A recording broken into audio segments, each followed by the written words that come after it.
Doctor साहब, शहबाज शरीफ साहब ने कहा है कि सदर ट्रंप ने अमेरिकी कंपनियों को पाकिस्तान में फौरनी जो है सरमायाकारी की हिदायत की है। अगर अमेरिकी कंपनियां पाकिस्तान में आती हैं तो क्या अपॉर्चुनिटीज़ मज़ीद क्रिएट होंगी? देखिए ये तो ज़ाहिर है कि ख़त्े में जो हालात हैं उसके हवाले से सारे आने वाले दिनों में अभी ये जंग बंदी हो। मैं आपको एक और बात बताऊं कि इसमें एक और अजब वाक़या हुआ है जी।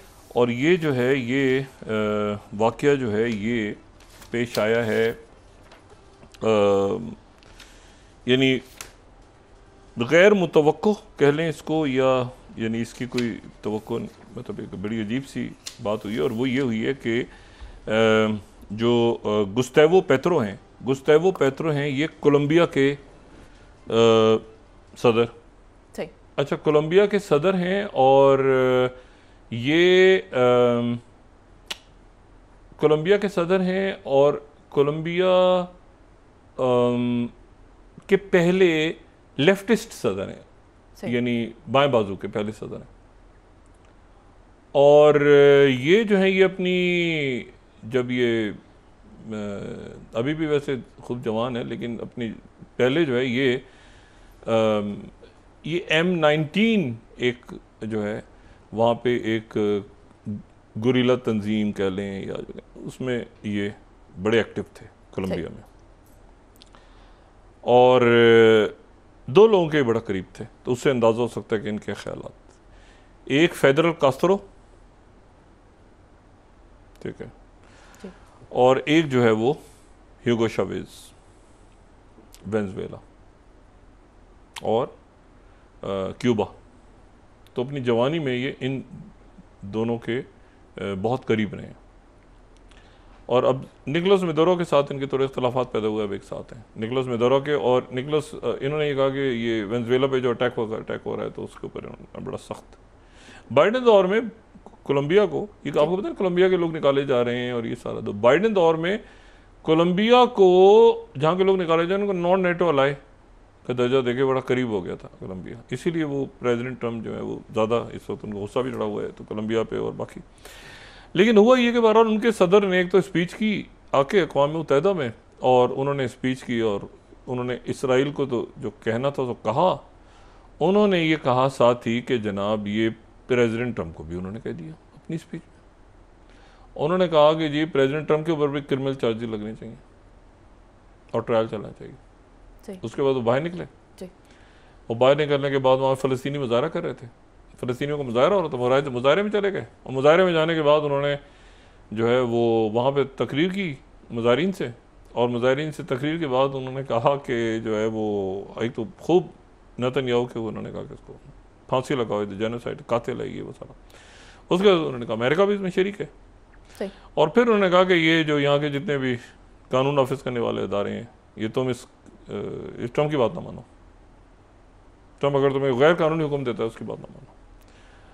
उसके बाद उनका वीज़ा वहाँ का रिवोक हो गया और वो अब कोलंबिया वापस जा रहे हैं हंसी खुशी। अब देखें ना, मतलब उनको कोई परवाह इन लोगों को है ही नहीं कि कोई अमेरिका, उसके बाद स्टेट डिपार्टमेंट का वहाँ से आया, अजीब मामला है, स्टेट डिपार्टमेंट का वहाँ से आया कि ये 5th अगर हम दिखाएं, earlier today Colombia president Petro Gustavo stood on a New York NYC street and urge US soldiers to disobey orders and incite violence. We will revoke Petro's visa due to his reckless and incendiary actions. अच्छा, ये तो हो गया ना एक, ये तो उन्होंने बता दिया और ये जो है वो अब ये वापस भी पहुंच गए और वापस जो है वो इन्होंने वहाँ जाके फिर अपना मैसेज भी दे दिया। 3rd अगर हम देखें, I arrived in Bogota.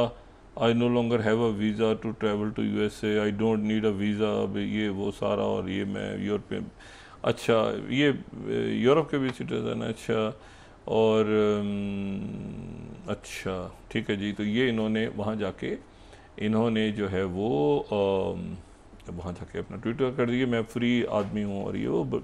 अब ये बड़ा मसला हो गया कि भाई वो ये कैसे हो गया भाई, प्रेसिडेंट ट्रम्प के लिए तो बड़ा इस वक्त एक सिचुएशन क्रिएट हो, खासतौर पर एक ऐसा मुल्क जो कि नॉन नेटो अलाय है अभी तक वो नॉन नेटो अलाय हैं और ये जो है ये तो ये कोलंबिया ने कर दिया, ये पूरा वहाँ पे फ़लस्तीन के मुजाहरे में जाके इन्होंने वहाँ पे इंसर्ट किया।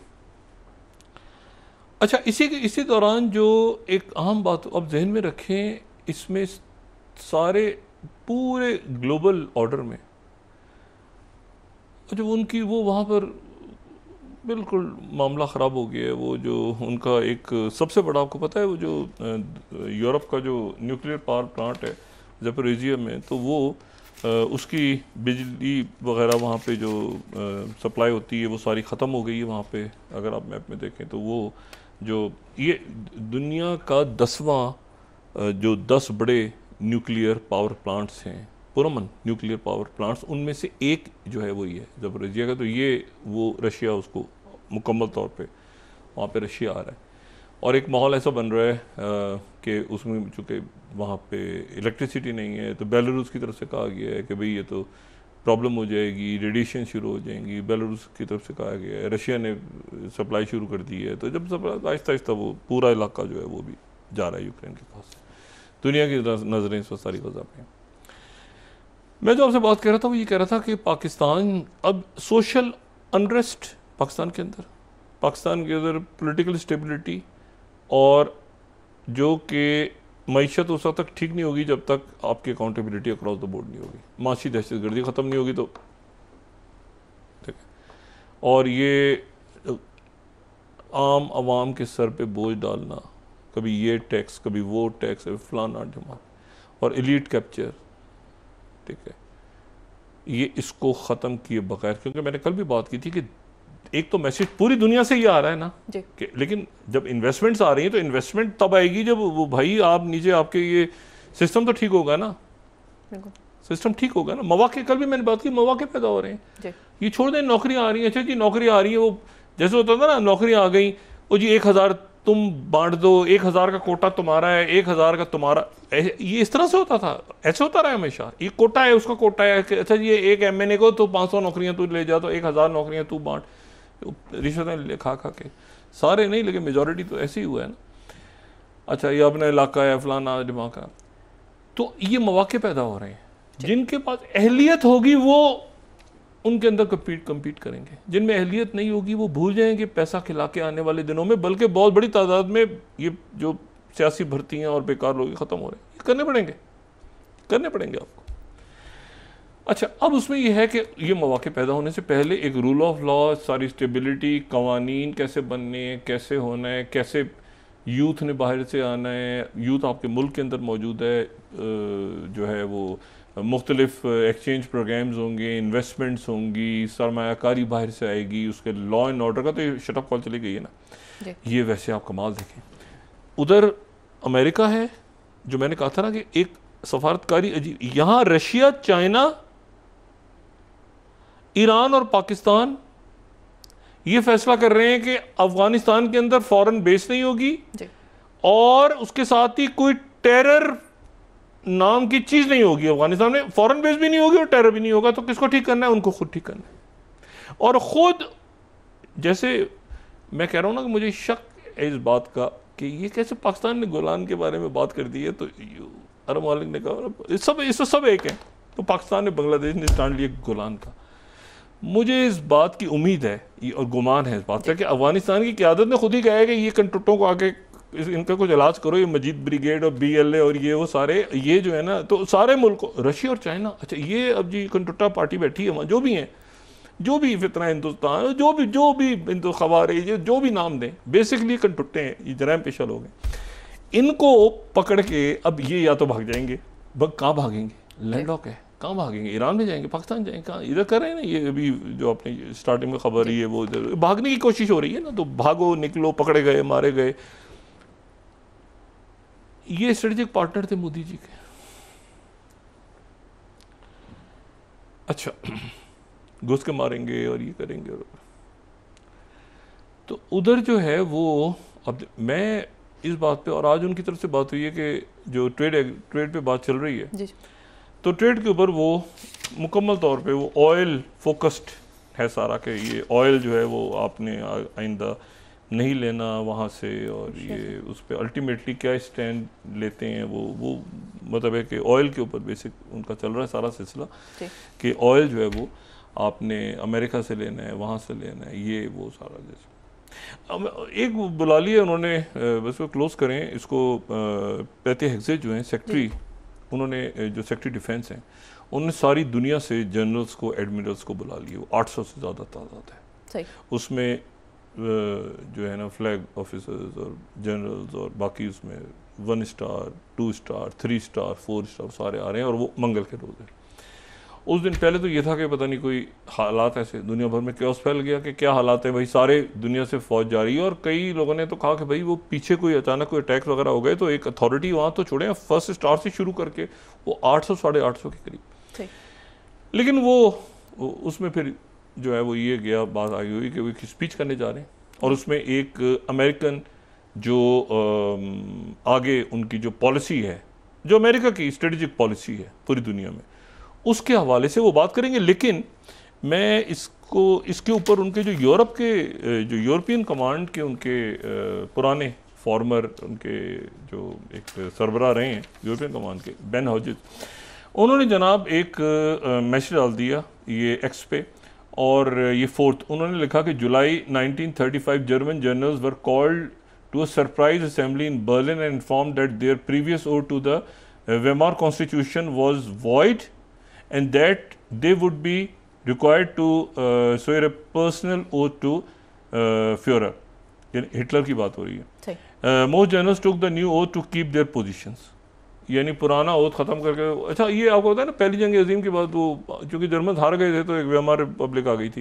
यानी पहली जंग 1919 से 1932-33 तक वो दरमियान का जो पीरियड था ना, उसमें वो क्यों शिकस्त हो गई थी, ट्रीटी ऑफ वर्साइल्स वगैरह सारा बहुत बुरी तरह। तो दरमियान में एक रिपब्लिक बनी थी, लेकिन वो इतने तबाहकुन रिपब्लिक थी कि उसके नतीजे में जब ये 33 के अंदर जब ख़त्म हुआ तो उसके बाद फिर हिटलर चांसलर मुंतखब हुआ।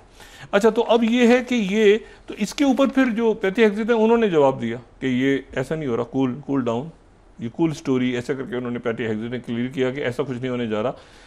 इन्होंने कहा कि पर्सनल ओथ जो है ये अब आप लॉयल्टी प्रेसिडेंट ट्रम्प से ये उठवा रहे हैं ओथ, तो अमेरिकन कॉन्स्टिट्यूशन की जगह। आपको पता है ना, इस साल काफ़ी लोग फायर हुए हैं, अमेरिकन उनके CQ ब्राउन, ठीक है ना, उनके जो चेयरमैन जॉइंट्स थे, फिर उसके बाद उनकी जो नेवल ऑपरेशंस की हेड थी एडमिरल लीजा फ्रेंची थी, और उसके बाद उनकी जो लिंडा फैगन और ये सारे जनरल टिमोथी हॉग, ये सारे जो हैं ये लोग फारिग हुए थे काफ़ी। तो बाकी भी शायद लोगों को वो वहाँ पे ये मैसेज देना हो या जो भी हो, मुझे नहीं पता इस बारे में, लेकिन ये है कि वो नहीं है कि जो हाई सिक्योरिटी पता नहीं दुनिया में क्या होने जा रहा है अचानक। वो ईरान के वहाँ मौजूद हैं, UAE उधर मौजूद है, पाकिस्तान एक सुकून। और इसी दौरान जो है वो अब पीर के रोज़ एक रोज़ दरमियान का है। अभी भी कहीं दुनिया में ये बातें हो रही हैं मुख्तलिफ जगहों पे कि कोई इस पूरी सहूनी, क्योंकि ये तो हज़ारों साल का खेल हो गया ना, ग्रेटर इसराइल, और ये तो 3rd टेम्पल बनेगा, ऐसे होगा, इलाकों को लेंगे, तो कोई फॉल्स फ्लैग ना हो जाए कहीं दरमियान में, उस माहदे के अनाउंसमेंट से पहले कोई फॉल्स फ्लैग ना हो जाए दुनिया में, जो कि पूरा तारीख को अचानक किसी और तरफ ले जाए। तो सारी दुनिया अलर्ट है, सब अलर्ट हैं, प्रेसिडेंट्स, फ़ौजें आपस में राब्ते में हैं, सिक्योरिटी हाई अलर्ट है, सब कुछ है। लेकिन ये है कि अल्लाह ताला खैरियत से ये एग्रीमेंट साइन हो और उसके बाद जो है वो उसमें 2 रियासती हल और उसके साथ ही फ़लस्तीनी और उसके साथ ही कैदी रहा, उधर से रमाली रहा, और फिर अच्छा इन पे कंडीशन डाल दी है। चले वो पड़ोसी फिर आगे, अभी अनाउंसमेंट तो हो ना, फिर बाद में पड़ोस की भी बात कर लेंगे। जी बहुत शुक्रिया डॉक्टर साहब। नाज़रीन, इसके साथ ही आज का प्रोग्राम अपने इख्तिताम को पहुंचा। मुझे सुमेरा सलीम की इजाज़त दीजिए। अल्लाह के बाद हज़ारों लाखों लोग मार के, कत्ल करके, शहीद करके, तो फिर ये सुकून से नेतन्याहू अपने पड़ोसियों के साथ ये अमन चैन के साथ ही